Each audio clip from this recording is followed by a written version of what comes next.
Honor your father and your mother, that your days may be long in the land that the Lord your God is giving you. Long life.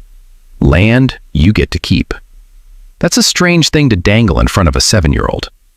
Children don't lie awake wondering whether they'll still be around in 40 years. They don't own property.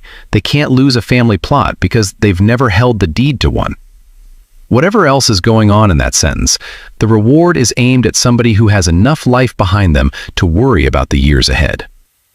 So who was actually standing at the base of that mountain? Grown men and women, herders with flocks, heads of households who had walked out of Egypt with elderly parents leaning on their arms for the whole journey. People with land coming to them, land they had not yet set foot on, land they could imagine losing. Scholars who study the Ten Commandments as a legal collection have made this point for years, and it's hard to unsee once you've seen it. The other commands in the list assume an adult. Small children don't generally carve idols, plot murders, commit adultery, or give false testimony in a property dispute.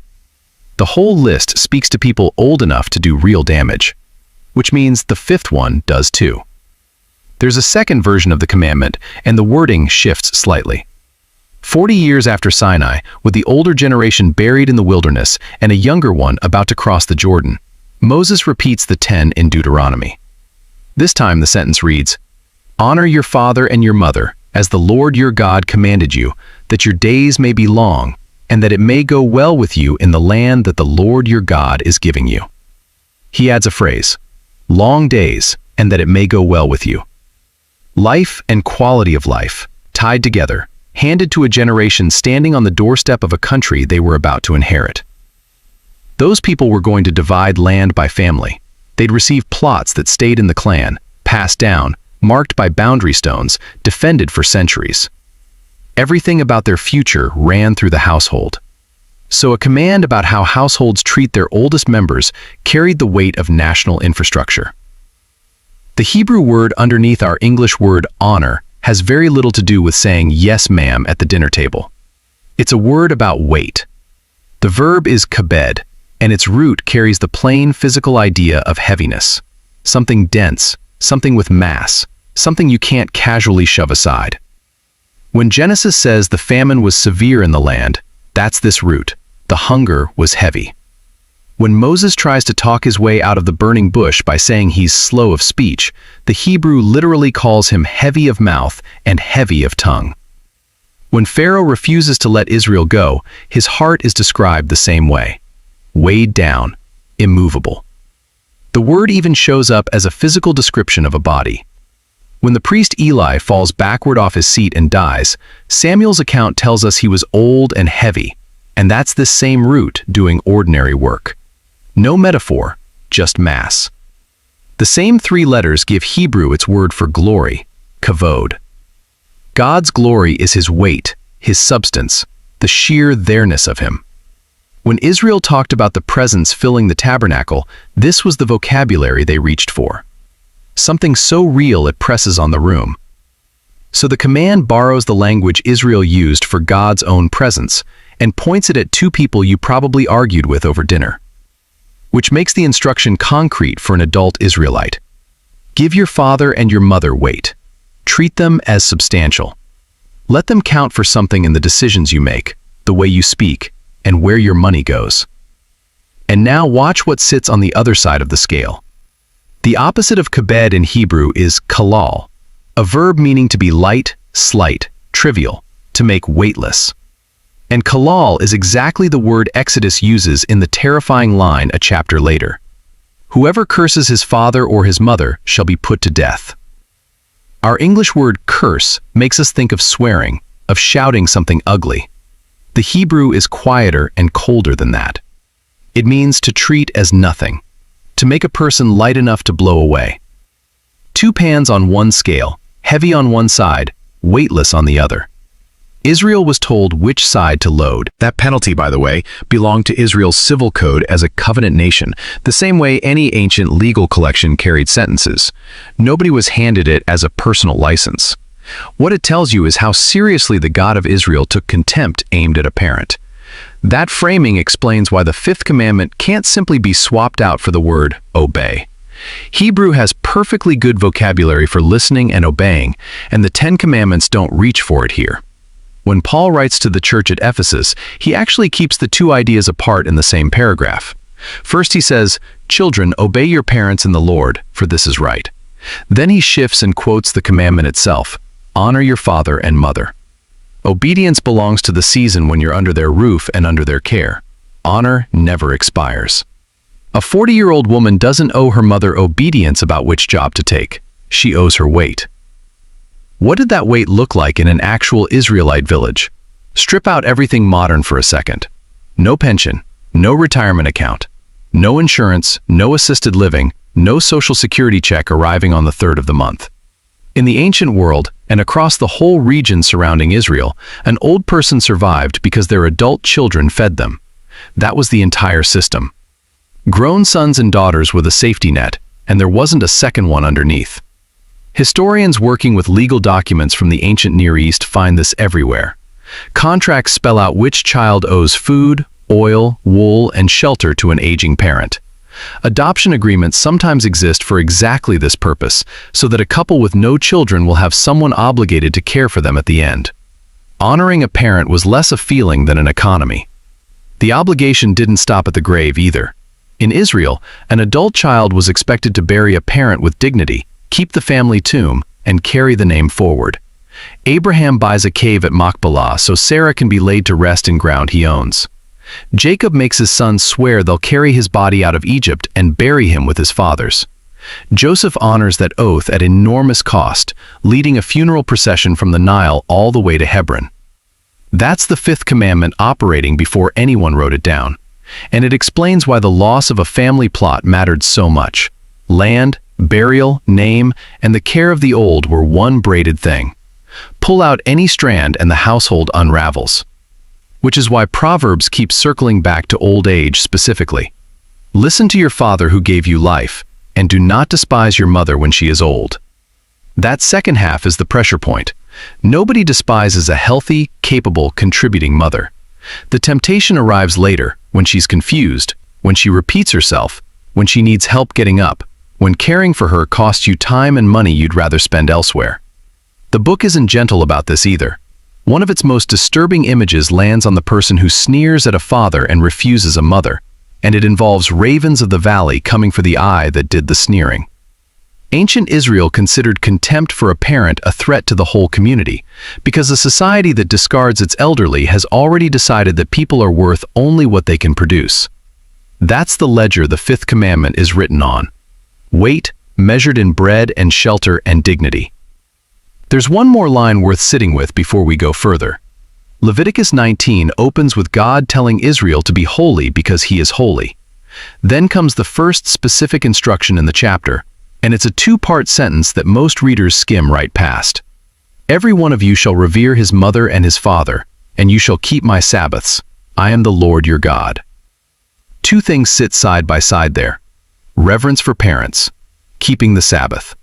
One command about people, one about time set apart for God, joined in a single breath as the opening definition of what a holy life looks like. And notice the order of the names, mother first.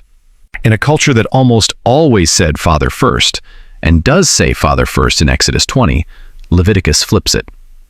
Ancient Jewish commentary noticed the reversal a long time ago, and read it as deliberate balance. Neither parent outranks the other in the claim they have on you.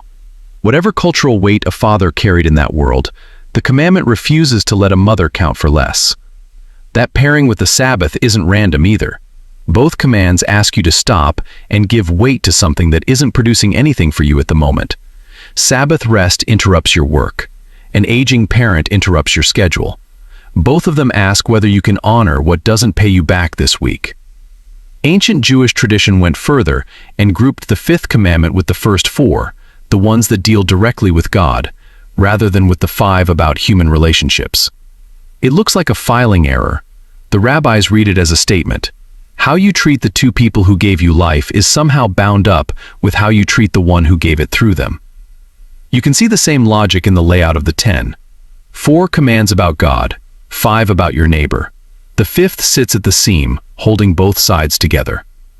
Quick word before we continue. If studies like this one are useful to you, subscribing keeps them coming and costs you nothing. And if you'd like to go a step further, you can join as a channel member. That support covers the research hours, the writing, and the production behind every video. And it keeps all of this free for anyone who wants to sit down and dig into Scripture. To everyone already supporting the channel that way, thank you sincerely. You're the reason this keeps running. Now, back to that promise hanging off the end of the commandment. That last clause has taken a beating over the years, so it's worth slowing down on. That your days may be long in the land that the Lord your God is giving you. Read as an individual guarantee, that verse becomes cruel arithmetic. Call your mother, get more birthdays. Neglect your father, die young. Anyone who has buried a faithful person far too young knows the equation doesn't hold, and Scripture knows it too. Josiah was one of the most devoted kings Judah ever had, and a battle wound killed him before he turned 40. So what's the promise doing? Two things, and they work together. First, the language is covenant language about a nation. Deuteronomy uses this same phrase about long days in the land over and over, applying it to the whole body of God's instruction, not to this one command alone. It's the vocabulary of a people staying planted. Israel's future in Canaan depended on whether they'd live the way God had shown them, and treatment of the vulnerable sat near the center of that. Second, the promise describes how communities actually work. A culture that honors its elderly builds something that lasts. A culture that treats old people as dead weight teaches every young person exactly what will happen to them the moment they stop being useful. That society is already eating itself, whatever its economy looks like. Proverbs-shaped promises work this way throughout the Bible. They describe the road, and the road generally leads where it says. They don't function as contracts you can hold God to when the road turns. A practical layer sits under all of this, and the ancient world would have felt it immediately. In a society where your children are your only old-age security, the way you treat your parents is the lesson your own children are studying. They're watching how grandmother gets spoken to. They're learning the going rate for a person who can no longer contribute. Whatever you model, you're likely to receive, and everybody in that village knew it. None of which turns the commandment into a strategy. Israel wasn't told to care for their parents so they'd get something out of it later. God attached a promise to the command the way a father attaches a reason when he explains something to a child he loves. Here's what I'm asking. Here's what it builds. Paul does something interesting with the verse when he quotes it centuries later. Writing to believers scattered across the Roman world, people with no stake in Canaan at all, he adjusts the ending. He says it will go well with you and you'll live long in the land, which he opens outward toward life on the earth generally. The specific plot of ground drops away. The principle stays. There's also that line of his that has puzzled readers ever since. This is the first commandment with a promise. Careful readers sometimes push back, since the second commandment does mention God showing steadfast love to those who love him. Fair enough. The difference is that only here does a specific blessing attach to the keeping of that particular command, spelled out in the sentence itself. Out of everything God could have singled out that way, he chose this. Jesus takes the fifth commandment somewhere uncomfortable, and it happens during an argument about hand washing. The religious teachers had come from Jerusalem to question why his disciples ate without the ceremonial rinse their tradition required. He answers by putting a different practice under the light. Whatever you would have gained from me is Corban. Corban is a word for a gift dedicated to God, an offering set apart for the temple. The practice worked like this. A man could declare his property or his income consecrated, and once he'd made that declaration, the resources were off limits for ordinary use, including the ordinary use of feeding his elderly parents. He didn't have to hand the money over immediately, he just had to say the word. And with one religious formula, the obligation to his mother and father evaporated, while the wealth largely stayed in his hands. One thread runs through the whole conversation, and it's easy to miss on a first read. Before Jesus ever mentions parents, he quotes Isaiah at these men. This people honors me with their lips, but their heart is far from me. Honor. The same idea, aimed at God. Then he turns and shows them a practice that strips honor from a father and mother. Two failures, one word connecting them. Weightless worship on one side, weightless parents on the other. Lips that produce the right sounds while the substance has quietly drained out of everything. Jesus doesn't soften the second one. He quotes Moses first, "Honor your father and mother." Then he quotes the harsh companion text about anyone who speaks contemptuously of a parent. And then he tells them what they've done. You have a fine way of rejecting the commandment of God in order to establish your tradition. Look at what that argument assumes. For the accusation to land at all, honoring your father and mother has to mean supporting them materially. Jesus isn't complaining that these men were rude to their parents or forgot to visit. The charge is financial. Money that should have gone to feeding an aging couple got rerouted through a religious loophole, and Jesus calls that a violation of the fifth commandment. He puts a price tag on the word honor. Paul says the same thing bluntly in a letter to Timothy, instructing believers that children and grandchildren should first make some return to their own family, because this pleases God. Then he escalates. Anyone who refuses to provide for their own household has denied the faith and is worse than an unbeliever. That's not a gentle nudge. Early Christians understood that caring for your parents was part of what it meant to follow Jesus, and that skipping it while staying religious was a contradiction serious enough to name. The Corban story cuts deeper than ordinary hypocrisy, though. These men had found a way to use devotion to God as their reason for abandoning a parent. Nobody was sneaking around the commandment here. They climbed over it on a ladder built from religious language. That's the part worth carrying home. It's possible to be busy with holy things and use that busyness as your excuse for the phone call you haven't made and the help you haven't given. Centuries before that argument in Galilee, a prophet used the fifth commandment as an accusation against a nation, and he aimed it upward. Malachi opens with God speaking to priests whose worship had gone sloppy. They were bringing him blind and lame animals, offerings they wouldn't have dared hand to a governor. And God makes his case with a household comparison. A son honors his father, and a servant his master. If then I am a father, where's my honor?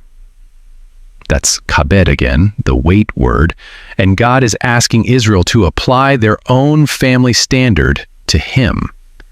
You know how a son treats the man who raised him. You know what it looks like to give someone weight. So, where is mine? The argument only works because everyone listening already agreed that a father deserves honor. That assumption is so settled, so deep in the bones of the culture, that God can build an entire indictment on top of it, which quietly answers a question people ask about this commandment. Why does a household rule sit alongside prohibitions against idolatry and murder? Because the family is where a person first learns what honor even feels like.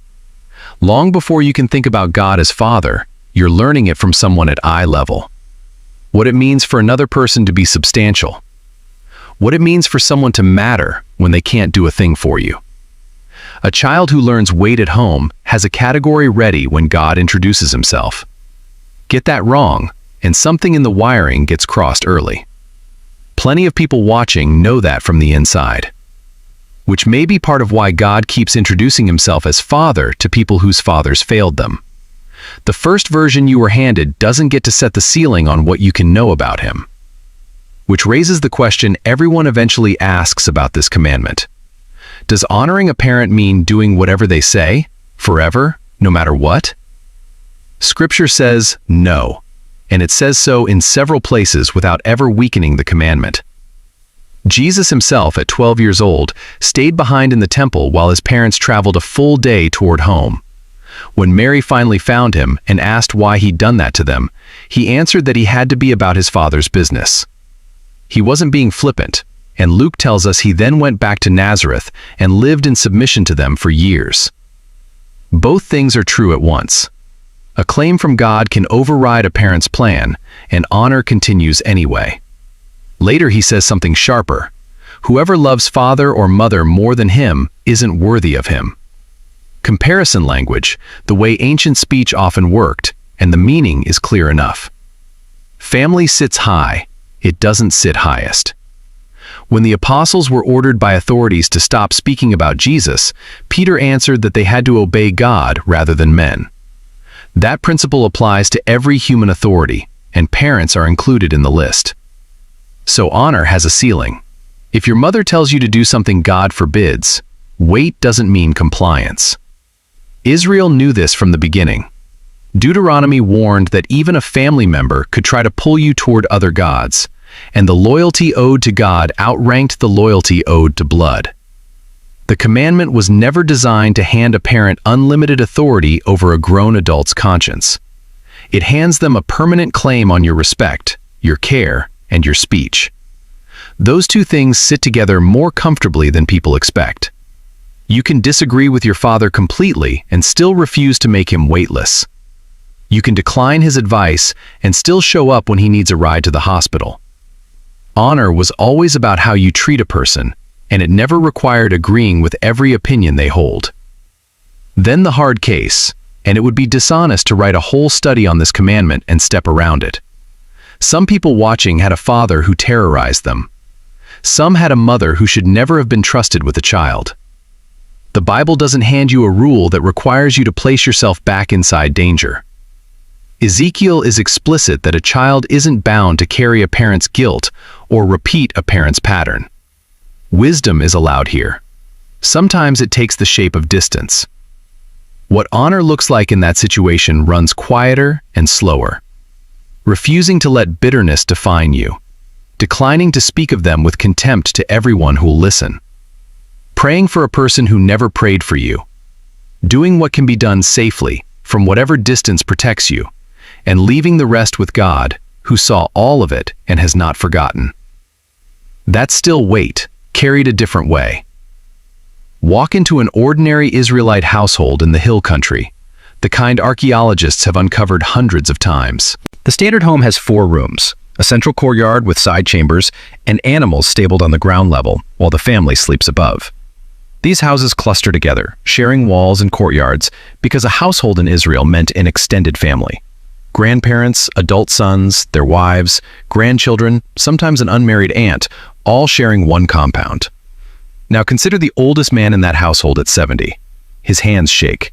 He can't work the terraces on the hillside anymore, can't repair the stone walls that keep the soil from washing away in winter. He produces nothing. He consumes grain, oil, water, and the attention of people who have plenty to do. In most of the ancient world, that arithmetic turned brutal fast. Someone who eats without earning is a cost, and cultures living one bad harvest from famine tend to do hard math about costs.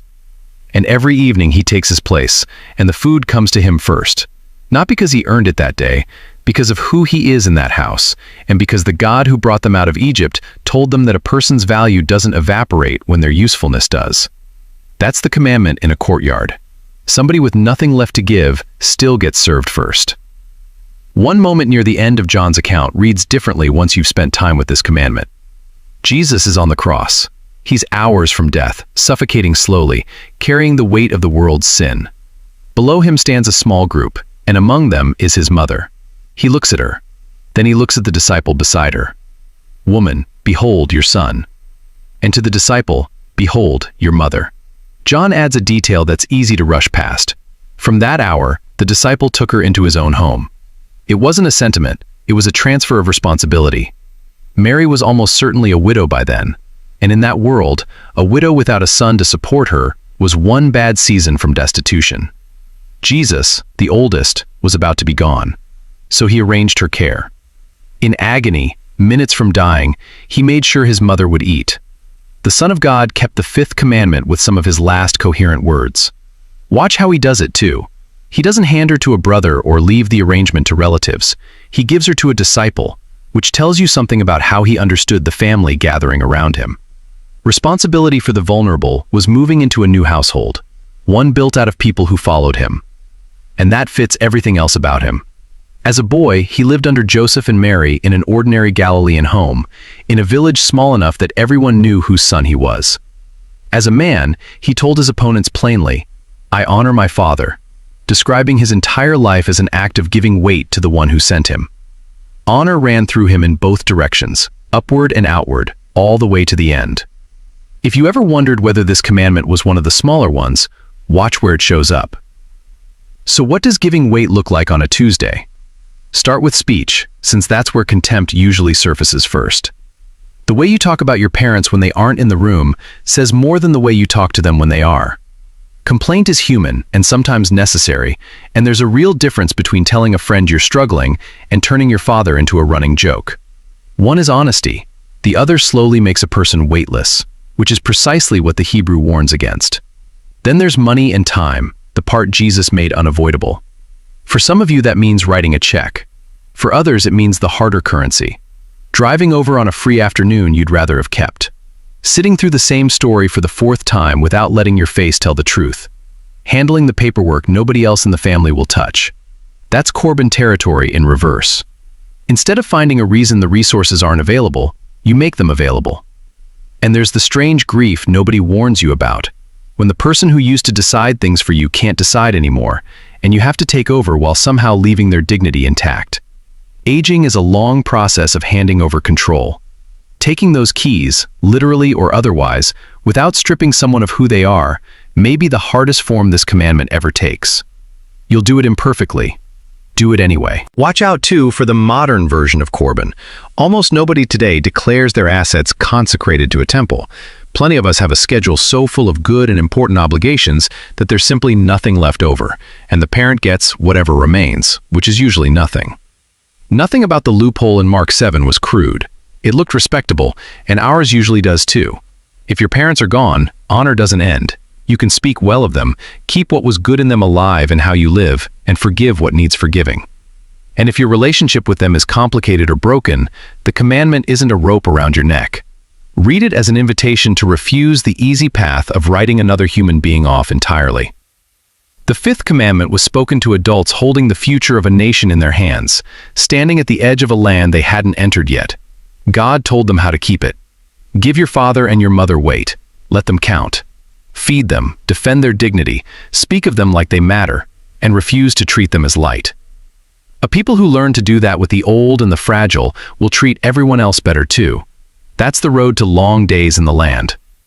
It's worth noticing what God didn't say. He didn't make the command conditional on how good your parents were.